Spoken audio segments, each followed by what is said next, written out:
clock for clock, we wanted to know the difference between shader count in Vega 56 and Vega 64, where 56 hosts 3584 shaders and 64 hosts 4096. That's a 14% increase in shader count to V64, but the gains aren't linear. We were able to crush Vega 64 reference performance with our heavily modded Vega 56 card, and that was done using power play tables and Liquid to jump to 1742 MHz clock speeds. By going less crazy about overclocking and limiting clocks to match speeds, we can reveal the importance of shader count, or lack thereof. Before that, this coverage is brought to you by the Core G21 enclosure from Thermaltake, a $70 case with two 4mm thick tempered glass side panels, and a power supply shroud with top-mounted SSD sleds. Learn more at the link in the description below. And given that we now have about 1% of the Vega 56 cards that have shipped to the US, there's another one in the test bench in the other room, it seemed like a good time to run this test. So the biggest issue with the benchmark is that AMD's newest cards, Vega cards, use a similar boost functionality to NVIDIA's Pascal line, so it's more or less equivalent to Boost 3.0. And that means that the clock speed jumps up and down based on various parameters. Those include power, thermals, voltage, things like that, and basically determines on its own if it has enough headroom in any of those parameters to boost clock further, or if it needs to drop clock down. So that makes it difficult to do a clock for clock comparison, but we can control for it as long as you're careful and measure everything while testing, things like that. So the big thing here, unfortunately, that is a difficulty. The upside is that theoretically these boost parameters with AMD and NVIDIA mean that out of box, without any overclocking or any user interaction whatsoever, the cards should more or less be performing at their maximum potential within all of the various parameters defined for safe operation. So that's the idea of it, but it does make the job of overclocking more difficult. So we've controlled for that, and we've solved for power headroom, thermal headroom, and more or less voltage. We ended up clocking up to around 1590 megahertz on both cards, but that frequency bounced around based on the game. With Vega 56 and 64 cards, we applied power offsets of 80% with power play tables just to ensure there was no power limit issue. And then we imposed a 1.2 V core, which was checked on the back of the card with a digital multimeter. HBM2 speeds were set to 945 megahertz on each card, meaning that we've brought the V56 up to V64 stock memory speeds. And so we're really just looking at two cards that have the same speeds, the same voltage, very similar power limits, and the only difference now is the shader count. We'll show some frequency comparisons on the screen now while talking through this next part. We ended up retesting this 3 different times thanks to the new clock behavior in Vega. The final 2 tests logged frequency for each test and each game, which was new for us, and then we checked those averaged frequencies and frequency over time for each test. This allowed us to better determine if the clocks were actually roughly matched, or if one card had more boosting headroom than the other. Obviously, we want as little movement as possible in the clock. The Vega 64 card often needed to be set to around 1632 MHz to get 1590 MHz in some games, for example, which can make things confusing. And then other games like Ashes would boost higher than we configured. So the only solution was logging and manually checking it. We ultimately ended up with a range of about 2 to 10 MHz difference for most tests, generally sticking around 2 MHz. And this in mind, our margin of error is going to be a little wider than previously with perfectly matched speeds. But to be fair, 2 MHz is generally 0.1% difference, so not a big deal. The biggest deal is that if it boosts higher in one scenario than another, you might see that reflected, but the best solution is just to control in testing. Some other games were a bit more variable than this, but we've got all that data. Let's start with 3D Mark Firestrike. Here's the clock comparison chart for 3D Mark Firestrike at 1080p. As seen here, we're roughly equal in clocks, averaging the frequency during actual tests, though not between tests, that doesn't matter. We ended up at 1585.6 MHz for Vega 64 and 5083.5 for Vega 56, or 0.1% offset. That's close enough to be effectively the same. Averaged, our graphics score for Vega 64 lands at 22761 with V56 at 22724, and that's a difference of 0.16%, which coincides with our clock speed deficit on Vega 56, and is well within margin of test variance on 3D Mark applications. The scores are effectively the same between V56 and V64 when matching clock speeds, showing no advantage for higher shader count on Vega 64. To put those scores into perspective, here are the FPS scores.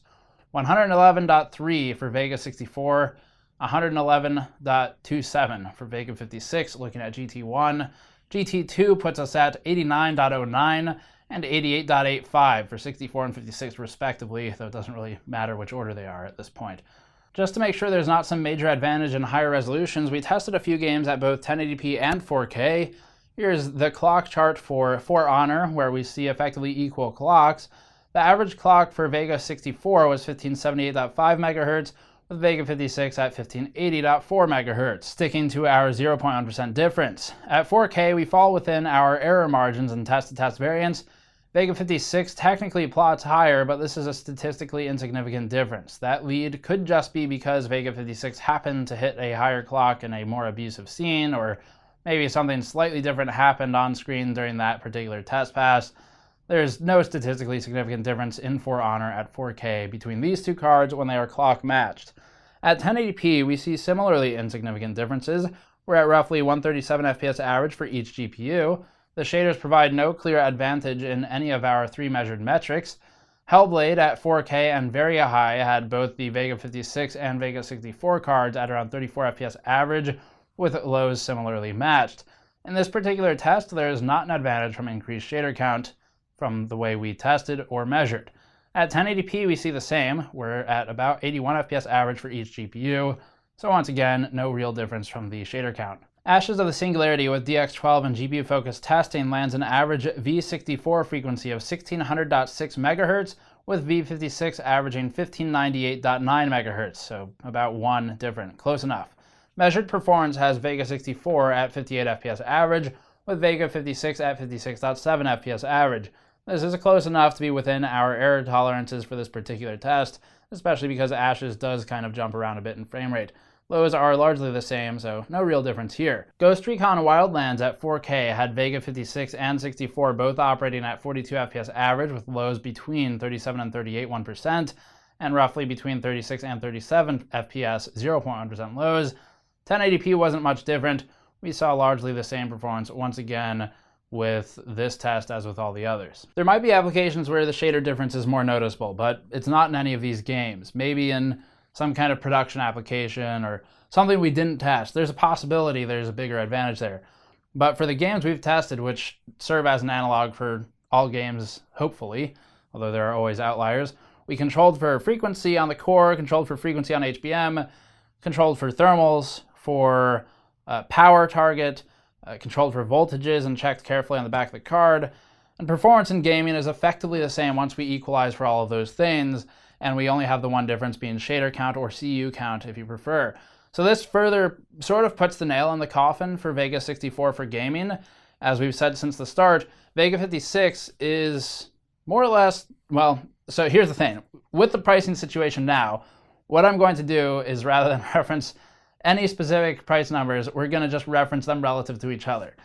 If Vega 56 can stick near the 1070's price, it has been and still is a pretty good buy. It is AMD's strongest argument for the Vega line.